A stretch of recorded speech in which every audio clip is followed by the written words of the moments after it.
100 ليرة تركي. اشو هي 100 ليرة تركي؟ هي اجار عامل بالشمال السوري. 100 ليرة تركي اجاره بما يقارب 3 دولارات. ايش بدك تساوي معه؟ اذا كان عنده عائلة واولاد 100 ليرة اعطيها اليوم لولد بيصرفها.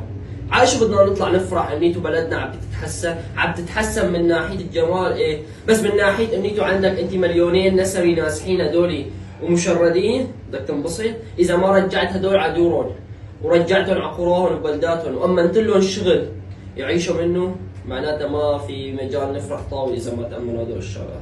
لانيتو انت عندك مليونين نازح من بيناتهم 500 واحد معهم مصرات، 500 واحد مليون ونص قاعدين هدول بلا شغل، واذا اشتغلوا ب 100 ليره، 100 ليره ما بتساوي شيء طاوي، اذا كان عنده دخان وعنده موتور راحت ال 100 ليره، اعطيها اليوم لابنك ما راح تكفيه.